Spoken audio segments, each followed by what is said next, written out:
Saints Row feels like a soulless game that should have had more done to it, especially considering the fact that it's a reboot and the chance that is there to give it a fresh start. But it would end up getting was not exactly that. Why?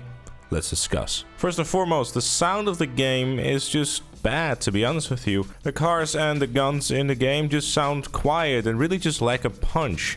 It just really doesn't feel like you're driving a vehicle or firing a gun. It just lacks that impact.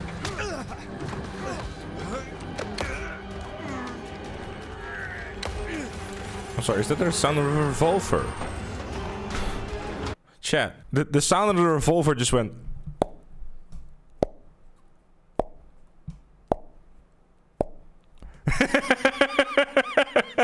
When you're driving through the city, you don't really feel like you're a part of it. There's barely any sort of pedestrians or vehicles or anything related to ambient, and especially ambient sound. It just feels dead, empty, and bland.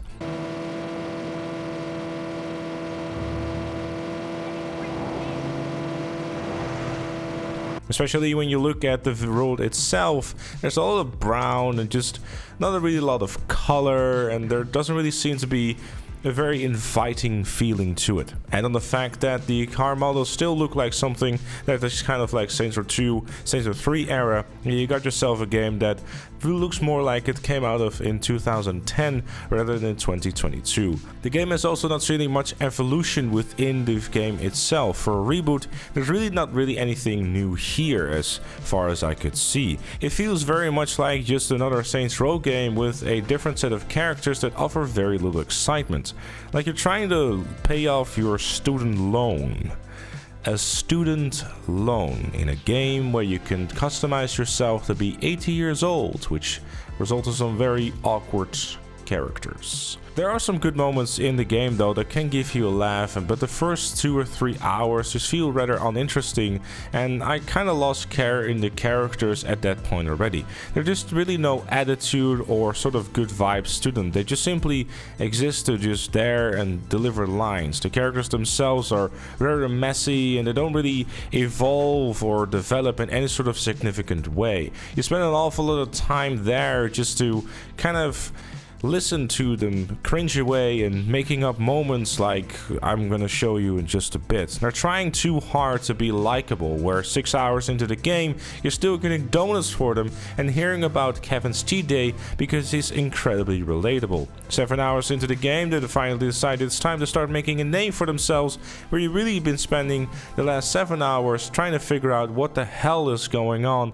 and where this exactly the story is meant to be going. There's not really any sort of direction with the characters or with the story whatsoever. Now, to say that this is something that you should be expecting from a Saints Row game is obviously would be something ridiculous, really, considering the fact that most of the time Saints Row is really, yeah, we'll do whatever, we'll have some fun and we'll see how we're going.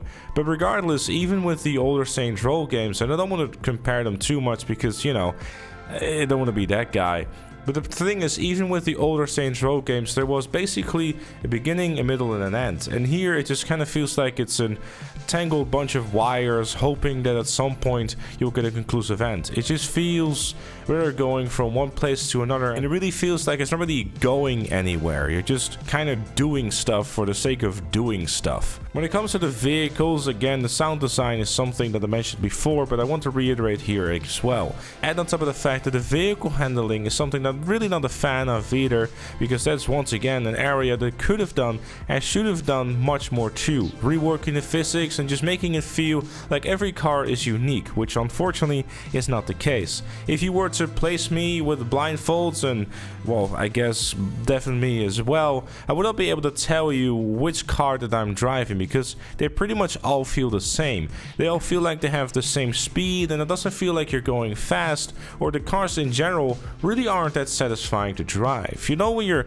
driving a car in, sorry to make the comparison, but I kind of have to here. If you drive a car in something like a Gran Turismo or a racing game or even something as GTA, you really feel like you're going with speed. Like, even though the differences in there are subtle, like a very tiny screen shake or anything along those lines would go a long way, like you actually driving. There's not really any sort of motion blur or anything to really help with the game. They're just it's just there. Now granted, I have turned off motion blur and I have turned on screen shake, but it didn't really seem to do much. I feel that motion blur should not be the answer to making a car feel faster.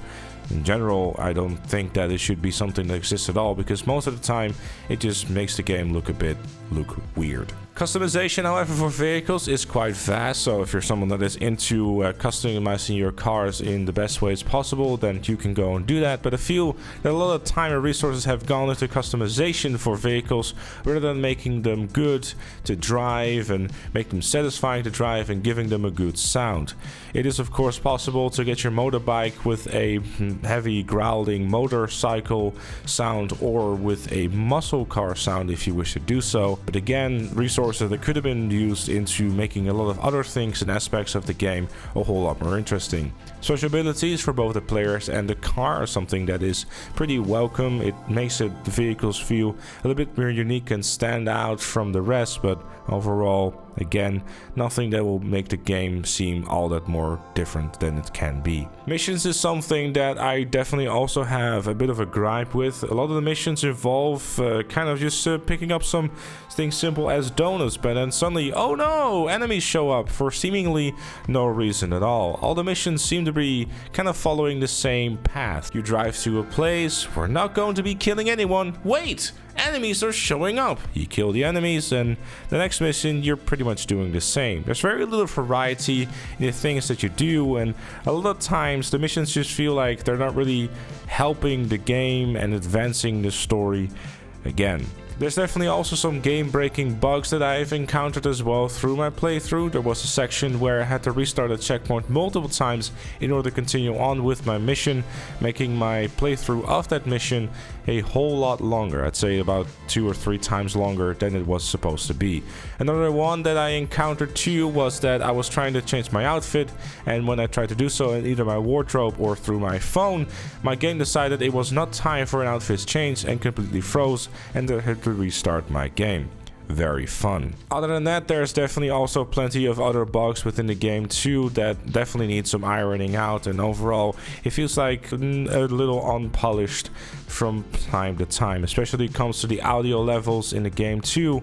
Definitely a couple of points that need to be addressed. The game also tries to extend the playtime by gatekeeping you from the final missions in the game by making you do a bunch of side mission stuff that seemingly could have been introduced in a better way than being like, hey, you're about to finish the game, how about you go do this stuff that you could have been doing in the previous time that you've been playing the game, but instead we're now forcing you to do so. So Saints Row is overall a pretty bland game that doesn't seem to be very inviting and just kind of ends up like the old Saints Row games from the 2010, but then not as good and just tries to be different but kind of really fails to do so in a significant way. Overall, it's a pretty enjoyable game, but if you want to pick it up, I'd definitely say wait a couple of months and also wait to see if you can get it for like 20 or 30 bucks, because paying full price for this would definitely be something that I would personally not recommend. I don't think that this is a game that you really miss out on not playing. If you really want to get something similar that kind of will probably be better as well, is probably the older Saints Row games. This game doesn't really do much new as a game or as a Saints Row game as a whole. It's a little bit disappointing. I was hoping for a new Saints Row game to get like a, nice experience. While I wasn't expecting it to be too much different from all the other Saints Row games, it kind of felt short even to those other Saints Row games, and it's kind of lacking a lot of soul. It's a pretty soulless game, and that's really a shame in a franchise that is very well known for having great humor, but this one just ends up being most of the time just a giant cringe fest. That's my opinion. Of course, I'd love to know yours in the comments down below. Thank you for watching. Leave a like if you enjoyed. Subscribe for more. And if you really like what you see on the channel, consider becoming a member, like Chloe, KFC Chicken, and Shapeshift Gaming. Thank you again for watching, and I'll see you all later. So we can really get a sense of camaraderie. We have hats. I thought we agreed to use the fleur. This is better. I'm with Nina. I have so many questions. Hey, we had a big win today. We should do something irresponsible to celebrate. What do you have in mind? Oh, I don't know. The money fight!